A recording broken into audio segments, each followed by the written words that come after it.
నొప్పి మాయం సర్జరీ దూరం ఆపరేషన్ లేకుండా మోకాళ్ల నొప్పులకు ఆధునిక చికిత్స ప్రాణ పెయిన్ క్లినిక్. రీసెంట్ టైమ్స్లో మనందరినీ కూడా మత్తులో ముంచేసేసి మంచిగా నవ్వించిన మూవీ ఏదైనా ఉందంటే మత్తు వదలరా టూ టూ కదా.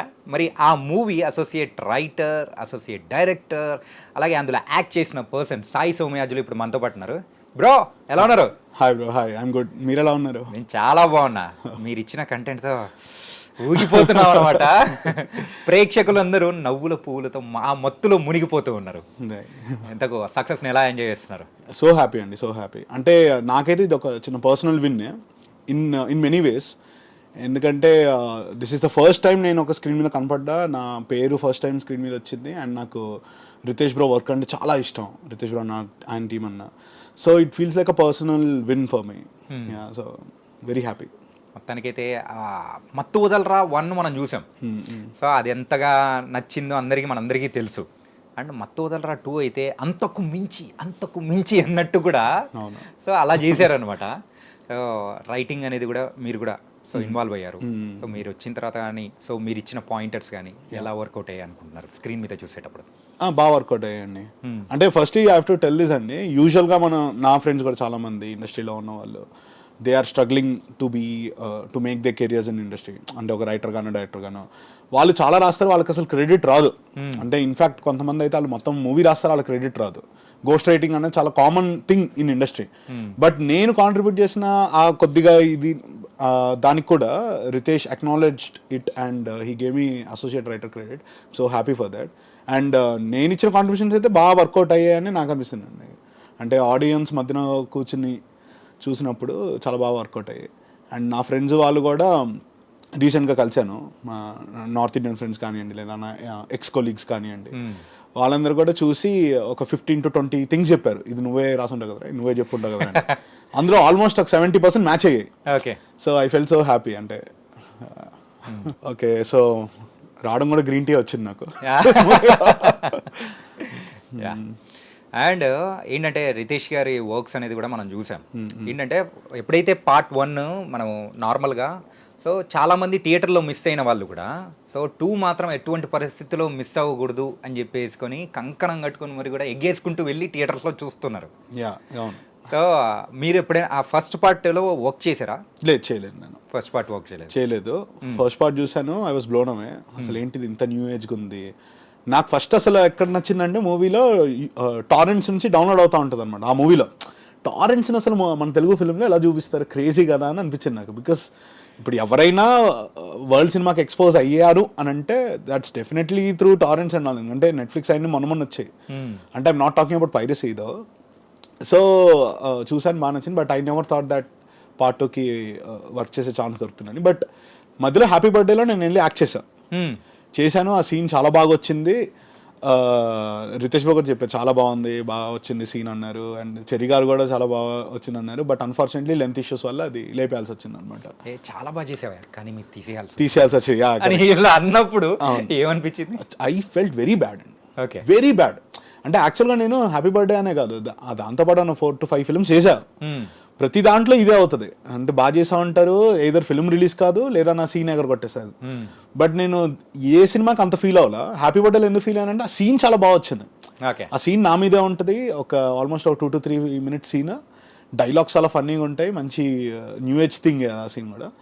అండ్ ఇంకోటి ఏంటి, నేను బాగా చేయలేకుండా తీసేసారంటే ఓకే, నా తప్పు లేదు. సెకండ్ హాఫ్ లెంత్ ఎక్కువ అవడం వల్ల తీసేసారే అని చెప్పి I felt so helpless. But again I can also understand the process కాబట్టి ఫైన్ అనేసి అనుకున్నా. But I'm so happy. మళ్ళీ మత్తు వదలరా 2లోనే నా అపియరెన్స్ ఉంది కాబట్టి. మొత్తానికైతే గట్టిగా కొట్టారు, అందరికీ మొత్తం అనేది ఎక్కిచ్చేస్తున్నారు మీరందరూ. అండ్ మెయిన్గా మత్తు వదలరా 2 వచ్చేటప్పటికి so compare to 1 so budget wise కానీ సో ఇచ్చిన మీరు అంటే ఆ కంటెంట్ వైజ్ కానీ చాలా వ్యాస్ట్గా ఇచ్చారు. అండ్ ప్రొడ్యూసర్స్ అండ్ చెరి గారి దగ్గర నుంచి సపోర్ట్ కానీ ఎలా వచ్చింది ఏంటి? చెరి గారు అంటే యాక్చువల్గా అండి నేను ఇన్స్టాగ్రామ్లో ఒక థ్యాంక్స్ నోట్ కూడా పెట్టాను. అందులో చెప్పాను ఆల్రెడీ ఇది. యూజువల్గా ఇప్పుడు నాకు నాలాంటి వాళ్ళు అంటే ఇండస్ట్రీలోకి ఇప్పుడిప్పుడే ఎంట్రీ ఒక ఆస్పైరింగ్ స్టెప్ బై స్టెప్ వెళ్ళే వాళ్ళకి ఒక తెలుగు ఫిల్మ్ ప్రొడ్యూసర్ అంటే చిన్న స్టీరియో టైప్స్ ఉంటాయి. ఆ డామినేషన్ ఉంటుందేమో, వాళ్ళు స్పేస్ ఇయర్ ఏమో, వాళ్ళకి న్యూ ఏజ్ థింగ్స్ అర్థం కాదేమో, దీన్ని ఇండియనైజ్ చేయాలేమో, ఇలా కొన్ని ఉంటాయి.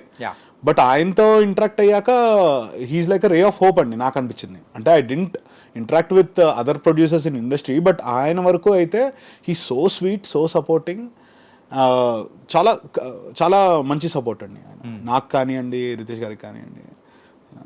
అండ్ అంటే పాత మూవీస్లో సునీల్ గారి మూవీస్లలో ఏంటి మీరు కూడా నా మాతో కలిసిపోయారు ఏంటి అని అనిపించిందా ఏంటి? అవునవును, కరెక్ట్. ఆయన మంచి ఎడిట్ సెన్స్ ఉంది ఆయనకి, మంచి రైటింగ్ని జడ్జ్ చేసే సెన్స్ ఉంది, అండ్ కాంప్లిమెంట్స్ కూడా బాగా ఇస్తారు. అందరూ పైకి రావాలి టీంలో అనేసి అనుకునే ఒక పర్సన్ ఆయన. ఫెల్ సో హ్యాపీ. యా. అండ్ ఎక్కువగా అయితే ఈ మూవీ గురించి మనం ప్రత్యేకంగా మాట్లాడుకోవాలంటే ఒక సపరేట్ ఫ్యాన్ బేస్ ఉన్న సెక్టర్ అనేది కూడా ఈ మూవీలో ఒకటి ఉంది. అదేంటంటే ఓరినా కొడక అని చెప్పేసి ఆ సీరియల్. సో 4821 ఎపిసోడ్ ఏదో చూపించారు. 22వ ఎపిసోడ్లో ఏం జరగబోతుంది అంటే దీని నెక్స్ట్ ఏం అవ్వబోతున్నాను అడుగుతున్నా. యాక్చువల్గా అసలు ఇది టు కమ్అప్ విత్ ఈ ట్రాకే ఒక గగనం అండి మాకు. ఎందుకంటే చాలా వర్షన్స్ రాసాం. ఇన్ఫాక్ట్ ఆ మధ్యలో జీవన్ పోర్షన్ మళ్ళీ రీషూట్ చేయాల్సి వచ్చింది. అంటే ఇంతకుముందు వర్షన్ కూడా ఫన్నీగానే ఉంది. It's not like it was not funny. ఇంకా ఫన్నీగా చేద్దాం అనే ఒక తాపత్రయంతో చేసాం అనమాట ఇది. దీని నెక్స్ట్ ఏమవుతుందంటే no one has any clue అండి. అప్పుడు మళ్ళీ ఫ్రెష్గా మతోదర 3 స్టార్ట్ అయినప్పుడు కూర్చొని రాయడమే కానీ యాజ్ ఆఫ్ నౌ అయితే మాకేం లేదు. జస్ట్ ఆ క్లిఫ్ హ్యాంగర్ ఒకటి బాగుంటుంది అని చెప్పేసి అది పెట్టాం కానీ అంతే. అండ్ ఈ సీరియల్ ఎపిసోడ్స్ మీరు చేశారా అందులో మీరు అంటే రైటింగ్స్ విషయంలో? అంటే ఓవరాల్ మూవీ నేను ఐ వాస్ దేర్. మీరు అన్ని చూసారు కదా. మెయిన్ గా అయితే సో అది డైలాగ్ రాసేటప్పుడు కానీ కొన్ని అబ్జెక్షన్స్ కానీ సో ఏంటమ్మా అల్లుడు ఎలా ఉన్నాడమ్మా సారీ అల్లుడు ఎలా ఉన్నాడు నాన్న అంటే అవును మొగ్గలా ఉన్నాడు నేనే రాసాది. ఓకే. సో దాని గురించి అబ్జెక్షన్స్ కానీ ఎట్లా ఏం రాలేదా ఏంటి ఎలా అనిపించింది? అంటే అది మొగ్గలా ఉండడం అని నేను రాశాక ఎవరో అన్నారు టీంలో, నాకు గుర్తులే కానీ వద్దు ఇది అనేసి అన్నారు. అంటే లేదు ఇది బాగా వైరల్ అవుతుంది మేమయ్యే డైలాగే ఇది ఉంచేద్దాం అనేసి నేను నా సైడ్ నుంచి నేను సజెషన్ ఇచ్చా. Yeah I'm so glad it worked out. దానికైతే ఆ ట్రైలర్ కట్ చేసినప్పుడు కూడా సో లాస్ట్ లో ఇదైతే మనకు అంటే మొత్తం ఫుల్ మీల్స్ అయిపోయిన తర్వాత ఒక పాన్ వేసుకుంటే ఎంత ఖుషి ఉంటది. అరే అది లేదేమో అని అందరికి డౌట్ వచ్చింది కానీ లాస్ట్ లో అది పెట్టేటప్పటికి అదిరిపోయింది అసలు. అవును correct. So before release trailer release అయినప్పుడు కానీ టీజర్ రిలీజ్ అయినప్పుడు కానీ రెస్పాన్స్ విన్నప్పుడు ఏమనిపించింది? నన్ను అడిగితే పర్సనల్గా నేను అసలు ఐడియా వచ్చిన దగ్గర నుంచి అంటే లైక్ రితేష్ బ్రోకి స్టోరీ వచ్చిన దగ్గర నుంచి I was super sure movie hit no doubt. మనకి జస్ట్ ఏమైనా మధ్యలో చిన్న చిన్న ఇష్యూస్ ఏమైనా ఉంటే దాన్ని ఏమైనా సార్ట్ అవుట్ చేసుకోవడం ఎడిట్ టేబుల్లోనో లేదా సీన్ మార్చడం ఏవో ఉంటాయి కానీ ఓవరాల్గా మూవీ షోర్ షార్ట్ హిట్ అని గట్టిగా నమ్మిన వాళ్ళలో నేను ఒకడిని టీంలో. అంటే ఐ హ్యాడ్ నో డౌట్స్ అసలు. సో టీజర్ ట్రైలర్ అప్పుడు కూడా ఇట్ వెంట్ ఆన్ అంటే వెళ్ళిపోయింది జనాల్లో కల్లా. అంటే వాట్ ఎవర్ ఆ మెటా రిఫరెన్సెస్ కానివ్వండి లేదా మీమ్ రిఫరెన్సెస్ కానివ్వండి చాలా బాగా వెళ్ళిపోయింది. యా సో అనుకున్నాం మేము అంటే ఎక్స్పెక్టేషన్స్ ఉన్నాయి బట్ సమ్వేర్ నాకైతే నమ్మకం ఉండింది మూవీ విల్ ఆల్సో డెలివర్. వాళ్ళని ఏం డిసప్పాయింట్ చేయదు, ఎక్స్పెక్టేషన్స్ అన్నిటికీ రీచ్ అవుతున్నానని అనుకున్నా. మెయిన్గా అయితే సో మూవీ మొత్తం మీద అయితే అన్ని రిఫరెన్సెస్ త్రూనే తిరుగుతూ ఉంటుంది.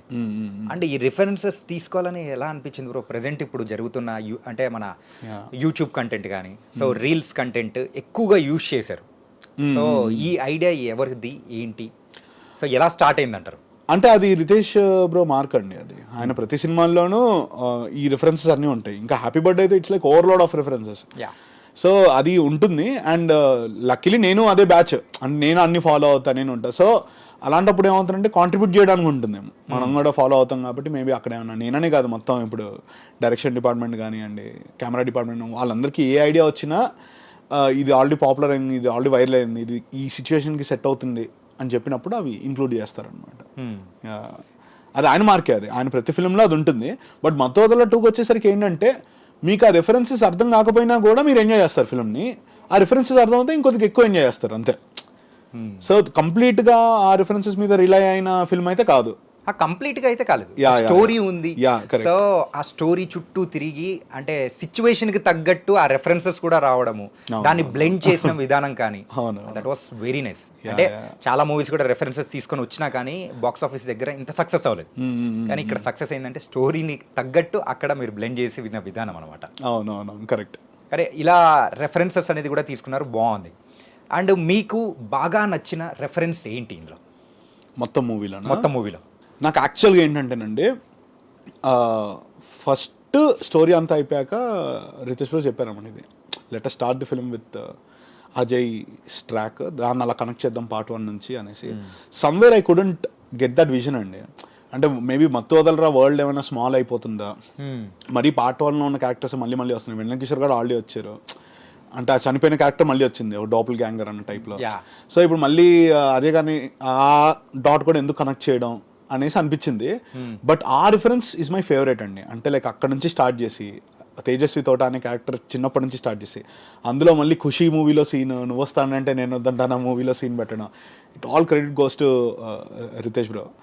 నాకు ఆ చిన్న డౌట్ కూడా ఉండింది, అంటే సడన్గా, ఎందుకంటే ఖుషి అనేది ఒక కల్ట్ ఫిల్మ్, ఇప్పుడు సడన్గా మూవీ చూస్తూ సడన్గా కళ్యాణ్ గారు ఆ సీన్ వచ్చేసరికి ఇదేంటి మూవీ సీన్ ఎందుకు ప్లే అవుతుంది అని ఏమైనా స్వాప్ అవుట్ అవుతారా అన్న ఒక చిన్న ఫీలింగ్ ఉండింది నాకు. బట్ ఆడియన్స్కి చాలా బాగా కన్వే అయింది అది. అట్లాంటివి కూడా ఏంటంటే ఒక కిక్ ఇస్తుంది, చేసింది అనమాట. అంటే కిక్ ఇవ్వడం ఒకటి, ఇంకోటి నెరేటివ్ లో ఇట్ బికమ్ అ పార్ట్. అంటే ఆయన ఫిల్మోగ్రఫీలో ఉన్న సీన్స్ తీసుకుని అది మన నెరేటివ్ లో బ్లెండ్ చేయడం అన్న థాట్ నాకైతే తెలియదు ఇంతకుముందు ఏ మూవీస్ లో జరిగింది అనేసి. లేదు, ఇంతగా బ్లెండ్ చేసిన విధానం అయితే ఎక్కడ వేరే మూవీస్ లో కనిపించలేదు. కరెక్ట్.